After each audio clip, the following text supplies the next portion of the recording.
এর থেকে খারাপ দিন আর জীবনে আসতেই পারে না। এসব দেখার আগে আমি। দিদি, তুমি টেনশন করো না, সব ঠিক হয়ে যাবে।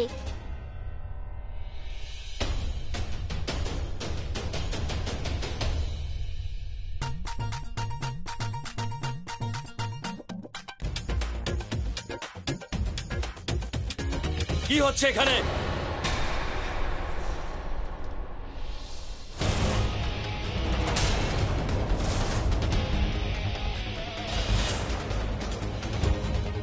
আরজু, এখানে তৃষ্ণার স্বাদ হচ্ছে। তোমার সন্তান কোনো নিয়ম না মেনে কি জন্মাতে পারে বলো? হায় হায় বাচ্চার বাবা, যেটা নিয়ম সেটা তো মানতেই হবে। হ্যাঁ, এই নাচ না। আরে মায়ের কোলে রাজা নাচে নাচে রে নাচে নাচে নাচে। বন্ধ করো প্লিজ।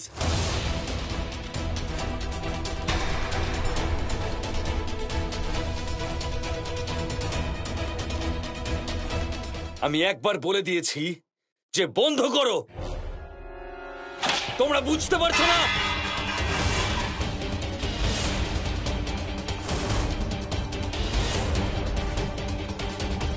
এটা কি করছো আরজু? এইসব তো আমি তোমার সন্তানের জন্যই করছি। এরকম করো না। বন্ধ করো এইসব নাটক।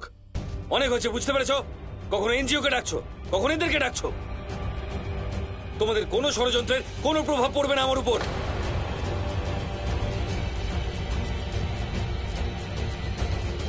আর তুমি কি বারবার এত নাটক করছো? অন্য কারোর পাপের দায় আমার উপর চাপিও না।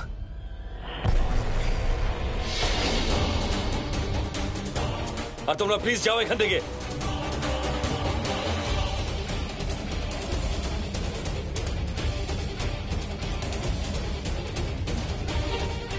আর্য, তোমার কি একটু সেন্স নেই যে কার সামনে কি বলা উচিত? ইচ্ছে করছে যে তোমার মাথাটাই ফাটিয়ে দিই। আমার ভক্তের ইচ্ছা অবশ্যই পূরণ হবে।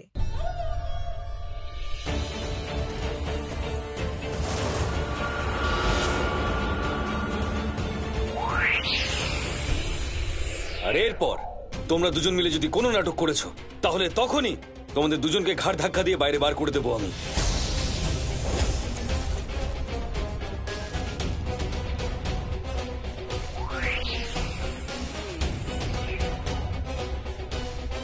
আর এসব কি, সরাও এখান থেকে।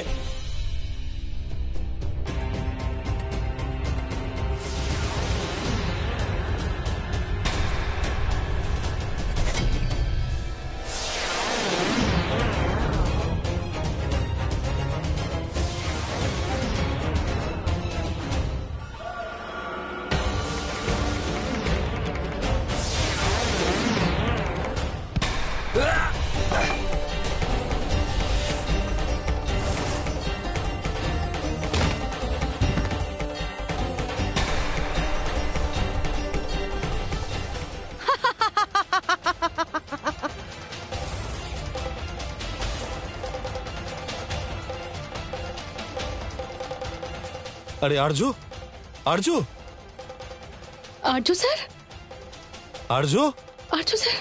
আর্য দাদা, ওঠো আর্য দাদা।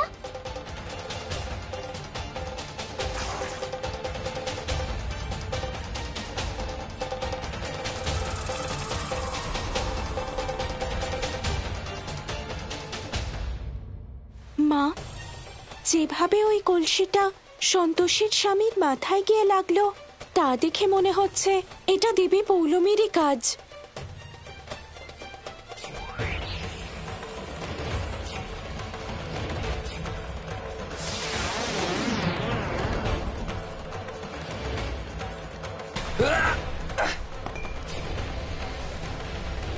মা, আপনি কি ভাবছেন? গোমাতা, আংশিকভাবে আপনার সন্দেহ সঠিক, কিন্তু এই সব উনি স্বয়ং করছেন না, বরং কারোর মাধ্যমে করছেন। আপনার কি ওই স্ত্রীর গর্ভে থাকা শিশুর ওপর কোনো সন্দেহ হচ্ছে? দেবী পৌলমী যতই ছলনা করুন না কেন, কিন্তু ন্যায়ালয়ের তীব্র দৃষ্টি থেকে কিছুতেই রক্ষা পাবেন না। কাকা, রক্ত বেরোচ্ছে, হাসপাতালে নিয়ে যাওয়া উচিত আমাদের। হ্যাঁ হ্যাঁ, চলো ওঠো। না বাবা,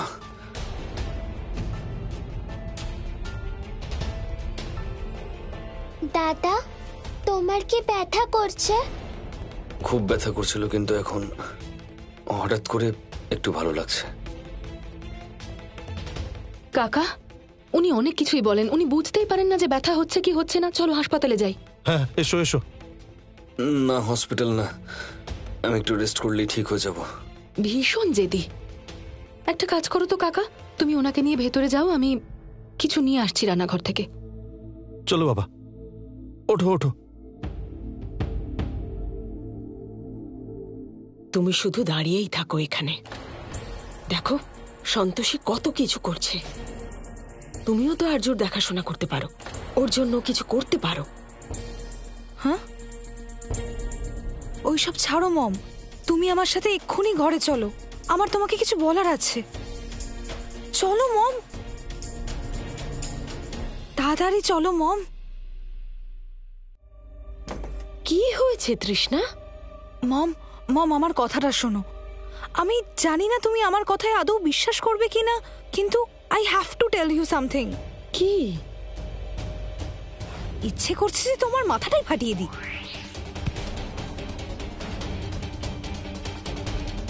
আমি যা ভাবছি তাই হচ্ছে। সত্যি বলছো তৃষ্ণা? এ তো ভীষণ ভালো ব্যাপার। যদি তোমার সন্তানও ওই লকেটটার মতোই চমৎকারী হয়, তাহলে ভেবে নাও আমরা এই লড়াইয়ে আমরা জিতে গেছি। এটা মা পৌলমীর প্রসাদ তৃষ্ণা।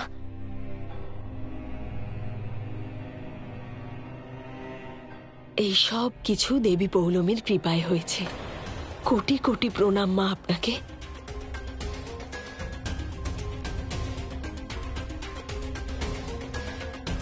তোমার এই সন্তান দেবী পৌলমীর প্রসাদ তৃষ্ণা। এবার আর কেউ আমাদের কোনো ক্ষতি করতে পারবে না।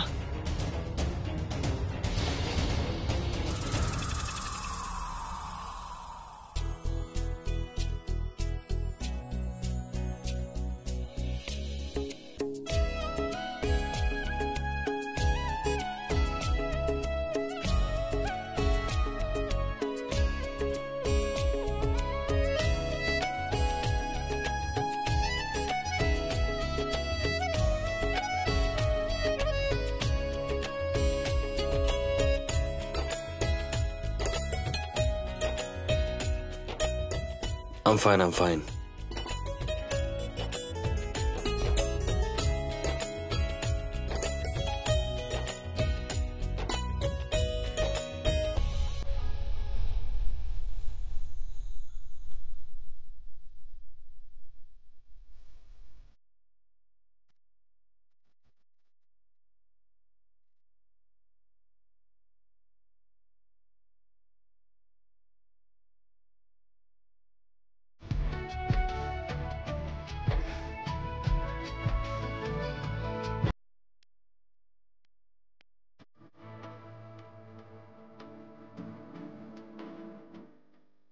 সন্তোষী, আমি জানি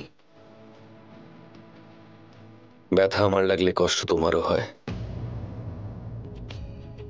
তাহলে কেন কেন আমার কষ্টটা তুমি বুঝতে পারছো না?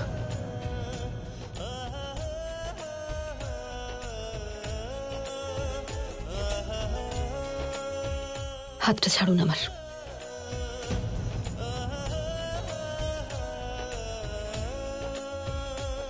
আমি বললাম হাতটা ছাড়ুন।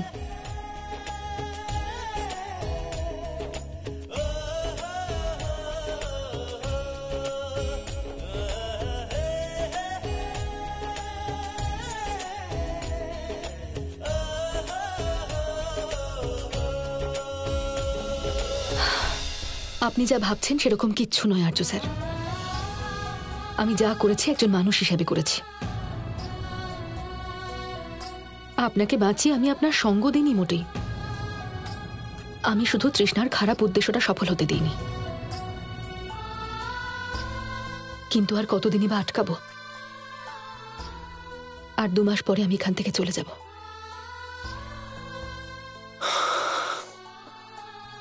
তারপর আপনার যা মন চায় তাই করবেন।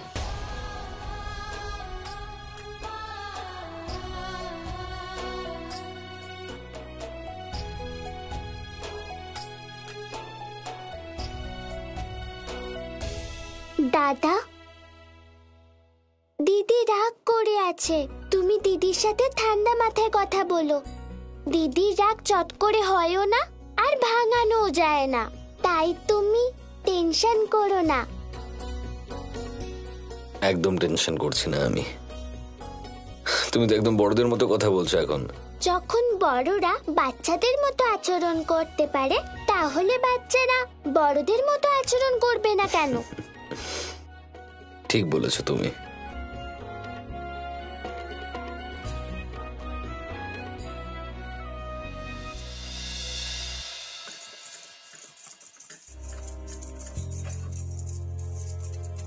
সন্তোষী মা, মা, কেন তুমি নিজেকে এইভাবে শাস্তি দিচ্ছ? তোমার চোখ দেখে বোঝা যাচ্ছে যে তুমি আর্যকে ক্ষমা করে দিয়েছ, কিন্তু তোমার মন আর তোমার নীতি এটা বলছে যে না, আর্য এত বড় ভুল করেছে, ওকে ক্ষমা করা যায় না।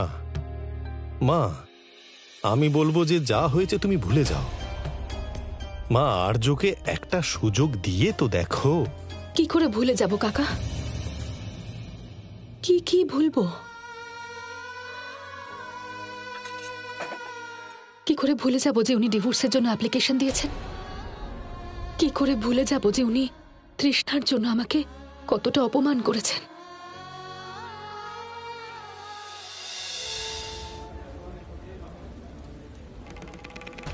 সমস্ত দেবদেবীর কাছে আমার অনুরোধ, দেব বিচারালয়ের মর্যাদা বজায় রাখবেন।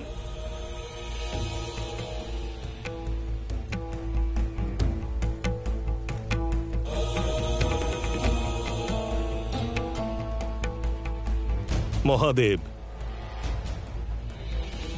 এবার দেবী পৌলমী যে অপরাধ করেছেন সেটা ক্ষমার যোগ্য নয়। এবার উনি ওনার সমস্ত সীমা লঙ্ঘন করে দিয়েছেন।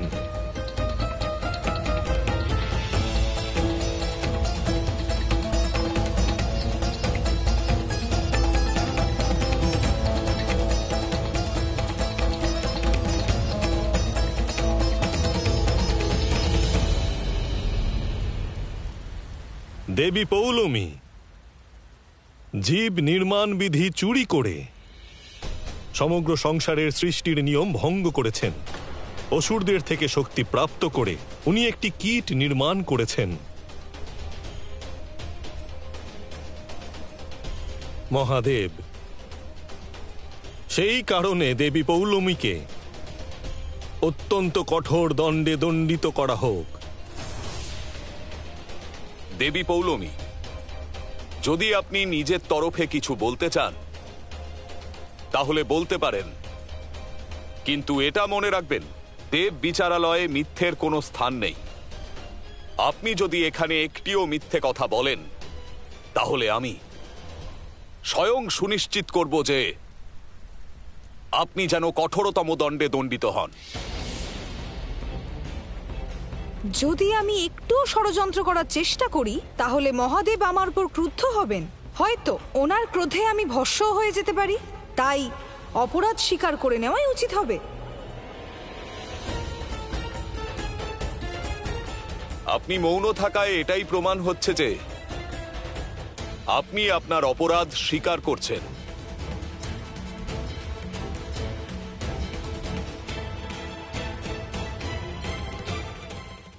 দেবী পৌলমী, আপনি আমাকে অর্থাৎ আপনার পিতামহকে সমগ্র দেবলোক এবং সমগ্র সৃষ্টির সম্মুখে পুনরায় বিব্রত করেছেন। দেবী পৌলমী দেবী সন্তোষীকে সর্বদা বিপদে ফেলেছেন। উনি ওনার অহংকারের বশে ওনাকে ছোট করার চেষ্টা করেছেন। সমস্ত দেবদেবীরা এই কারণে শক্তিপ্রাপ্ত হন যাতে কল্যাণ করেন। আপনি তো স্বয়ং ইন্দ্রাণী দেবী পৌলমী, কিন্তু ইন্দ্রাণী হওয়া সত্ত্বেও আপনি কখনো দেবলোক বা কোনো দেবগণের বিষয়ে শুভ চিন্তা করেননি। যে দেবীর শক্তি এবং তার সাথে জড়িত কর্তব্যের জ্ঞান নেই, তার কাছে না কোনো শক্তি থাকা উচিত আর না একজন দেবী হওয়ার অধিকার।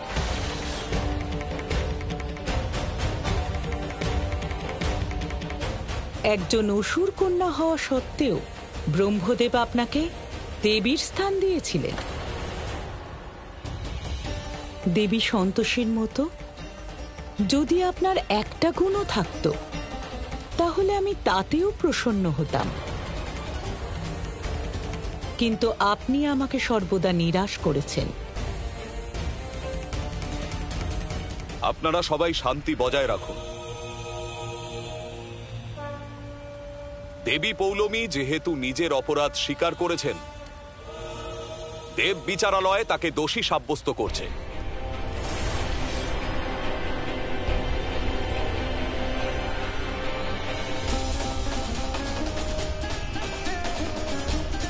এই বিচারালয়ে উনি এর আগেও দণ্ডিত হয়েছেন, আর সেই জন্য এবার ওনাকে সমস্ত দেবদেবীর সঙ্গে আলোচনা করে দণ্ডিত করা হবে।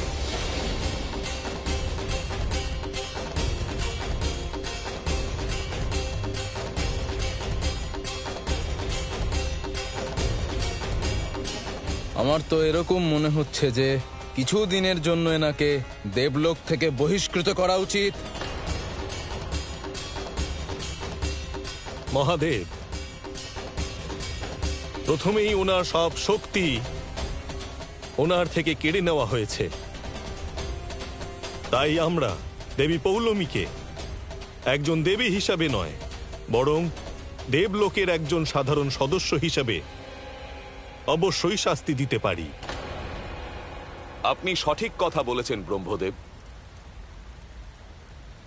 দেবী পৌলমী এখন শক্তিহীন, তাই ওনার সঙ্গে দেবলোকের এক সামান্য সদস্যের মতোই ব্যবহার করা হবে।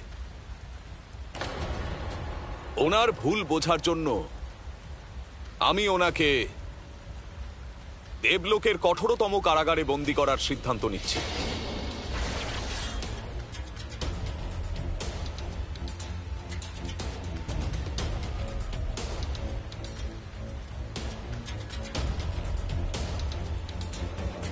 এত বড় অপরাধ করার জন্য ওনার এরকম শাস্তি পাওয়া উচিত।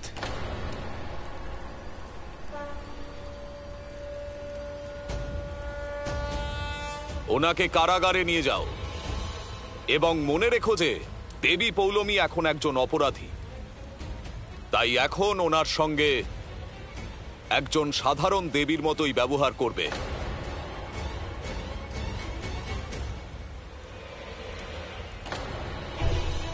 আমার এই অপমানের প্রতিশোধ নেওয়ার জন্য আমার কাছে এখন শুধু একটাই উপায় আছে। মহাদেব, যাওয়ার আগে আমার আপনার কাছে একটা অনুরোধ আছে। বলুন। অদ্ভুত ব্যাপার, আজ আমার স্বামীও এখানে উপস্থিত নেই, তাই যাওয়ার আগে আমি ওনার একটা স্মৃতি আমার সঙ্গে নিয়ে যেতে চাই, যা আমার প্রাসাদ কক্ষে আছে।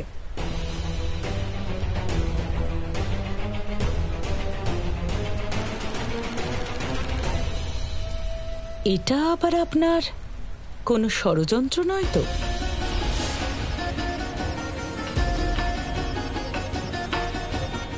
ঠিক আছে দেবী পৌলমী, আপনি দেবলোকের সৈন্যদের সাথে আপনার প্রসাদ কক্ষে যেতে পারেন। যথা আজ্ঞা আপনার মহাদেব।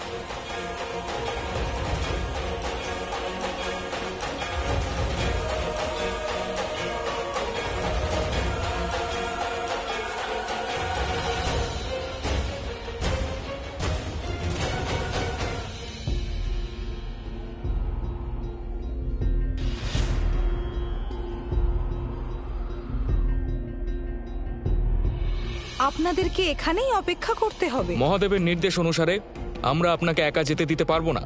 আপনি উচিত কথা বলছেন, কিন্তু আপনি হয়তো ভুলে যাচ্ছেন যে আমার প্রাসাদে পুরুষদের প্রবেশ নিষেধ।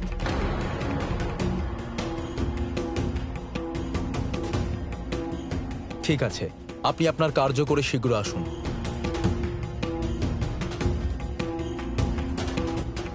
দাসী, আপনিও এখানেই আমার জন্য অপেক্ষা করুন।